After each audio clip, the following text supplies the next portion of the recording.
¿Cómo están, queridos amigos? Bienvenidos una vez más a tu programa favorito, Cómo imitar la vida de los santos. En un mundo sumido en la oscuridad de la incertidumbre y la decadencia, surgió una figura que iluminó el camino de miles de personas en busca de la verdad y la santificación. ¿Quién fue este hombre cuya vida trascendió los siglos y cuyo legado sigue brillando en la historia de la fe? Acompáñame a escuchar la gran historia de este gran santo. Bienvenidos, comenzamos.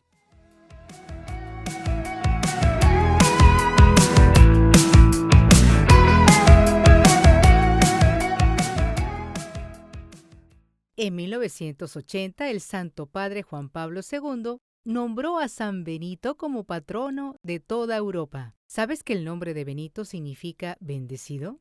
Y este nombramiento se dio en el 15º centenario de su nacimiento, porque quizás ha sido el santo que más influencia ha tenido en este continente, por medio de la comunidad de religiosos que fundó y por medio de sus maravillosos escritos y de sus sabias enseñanzas. San Benito nació en Nurcia, Italia, cerca de Roma, en el año 480. De padres acomodados, fue enviado a Roma a estudiar filosofía y letras, y se nota que aprendió muy bien el idioma nacional, que era el latín, porque sus escritos están redactados en muy buen estilo. Todos los datos de su biografía los tomamos de la vida de San Benito, escrita por San Gregorio Magno, que fue monje de su comunidad benedictina. La ciudad de Roma estaba habitada por una mezcla de cristianos fervorosos, cristianos relajados, paganos, ateos, bárbaros y toda clase de gentes de diversos países y de variadas creencias. Y el ambiente, especialmente el de la juventud, era espantosamente relajado. Así que Benito se dio cuenta de que si permanecía allí, en medio de esa sociedad tan dañada, iba a llegar a ser un tremendo corrompido.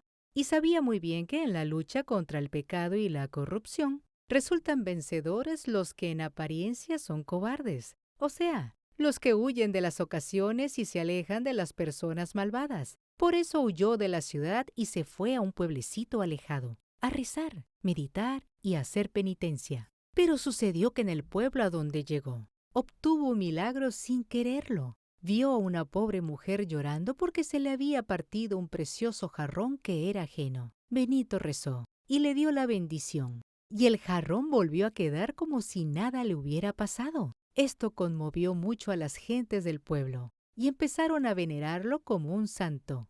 Entonces tuvo que salir huyendo hacia más lejos. Se fue hacia una región totalmente deshabitada y en un sitio llamado Subiaco, que significa debajo del lago, porque había allí cuevas debajo del agua. Se retiró a vivir en una roca, rodeada de malezas y de espinos, y a donde era dificilísimo subir. Un monje que vivía por los alrededores lo instruyó acerca de cómo ser un buen religioso y le llevaba un pan cada día, el cual amarraba a un cable que Benito tiraba desde arriba. Su barba y su cabellera crecieron de tal manera y su piel se volvió tan morena en aquella roca, que un día unos pastores que buscaban unas cabras, al encontrarlo, creyeron que era una fiera, mas luego al oírle hablar, se quedaron maravillados de los buenos consejos que sabía dar.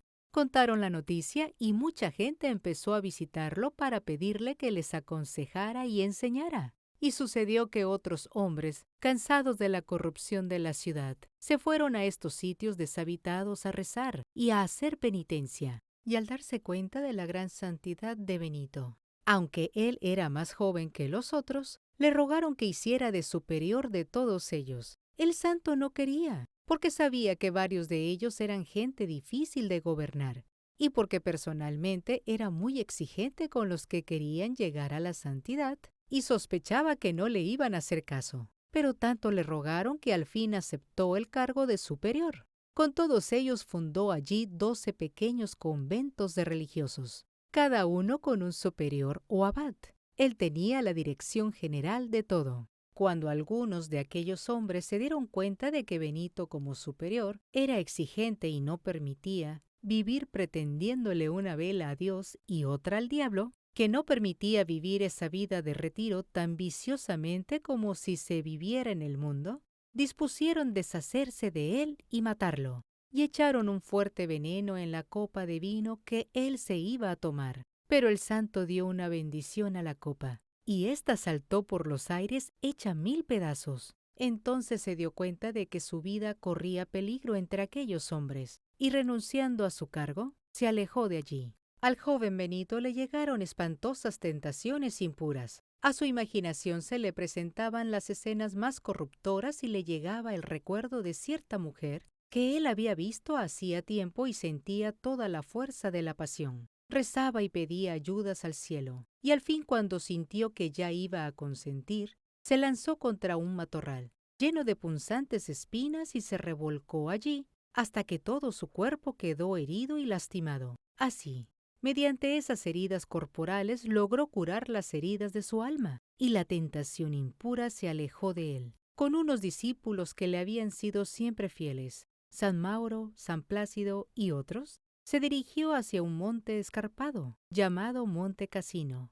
Allá iba a fundar su famosísima comunidad de benedictinos. Su monasterio de Monte Casino ha sido famoso durante muchos siglos. En el año 530, después de ayunar y rezar por 40 días, empezó la construcción del convento en la cima del monte. En ese sitio había un templo pagano dedicado a Apolo. Lo hizo derribar y en su lugar construyó una capilla católica. Luego, con sus discípulos, fue evangelizando a todos los paganos que vivían en los alrededores, y enseguida sí empezó a levantar el edificio, del cual por tantos siglos han salido santos misioneros a llevar la santidad a pueblos y naciones. San Gregorio, en su biografía de San Benito, narra muchos hechos interesantes, de entre los cuales vamos a recordar algunos.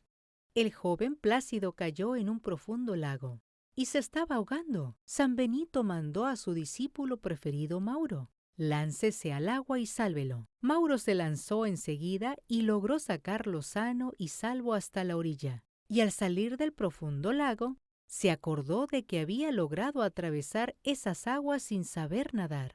La obediencia al santo le había permitido hacer aquel salvamento milagroso. Estando construyendo el monasterio, se vino abajo una enorme pared y sepultó a uno de los discípulos de San Benito. Este se puso a rezar y mandó a los otros monjes que removieran los escombros, y debajo de todo apareció el monje sepultado, sano y sin heridas, como si hubiera simplemente despertado de un sueño.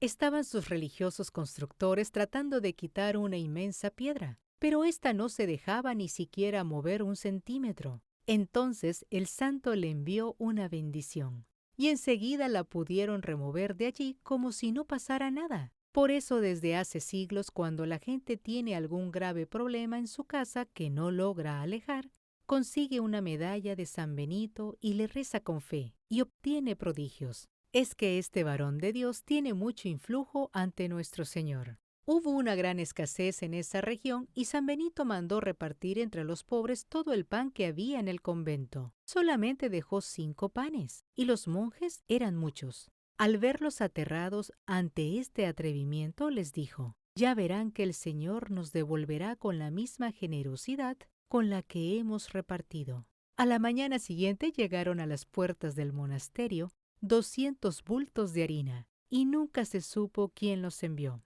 Se levantaba a las 2 de la madrugada a rezar los salmos. Pasaba horas y horas rezando y meditando. Jamás comía carne. Dedicaba bastantes horas al trabajo manual y logró que sus seguidores se convencieran de que el trabajo no es un rebajarse, sino un ser útil para la sociedad y un modo de imitar a Jesucristo, que fue un gran trabajador, y hasta un método muy bueno para alejar tentaciones. Ayunaba cada día, y su desayuno lo tomaba en las horas de la tarde.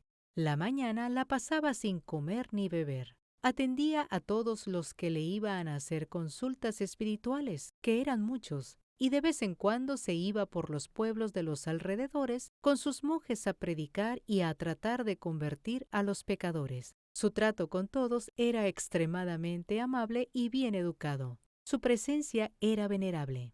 Inspirado por Dios, escribió nuestro santo un reglamento para sus monjes que llamó Santa Regla. Es un documento que se ha hecho famoso en todo el mundo y en el cual se han pasado todos los reglamentos de todas las demás comunidades religiosas en la Iglesia Católica.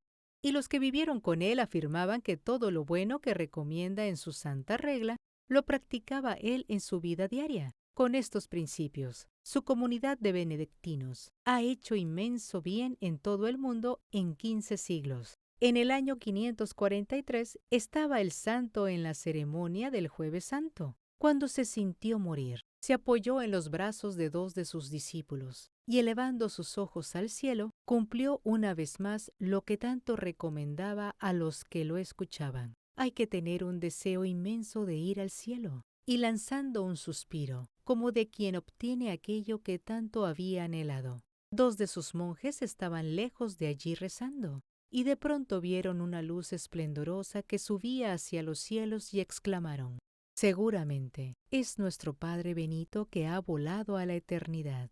Era el momento preciso en el que moría el santo. Que Dios nos envíe muchos maestros como San Benito, y que tan simpático santo nos obtenga del Señor la gracia de ir un día a acompañarlo en la eternidad feliz. La vida de San Benito Abad nos recuerda que incluso en medio de la adversidad, la fe y la dedicación pueden alumbrar el camino hacia la luz. Que su ejemplo nos inspire a buscar la santidad en nuestras propias vidas y encontrar consuelo en la certeza de que, como él, podemos trascender los desafíos y alcanzar la gracia divina. Gracias por haberme acompañado el día de hoy en un episodio más de tu programa favorito, Cómo imitar la vida de los santos. Yo soy tu anfitriona, Karina Náñez. Te deseo un excelente día. Nos vemos pronto. ¡Hasta luego!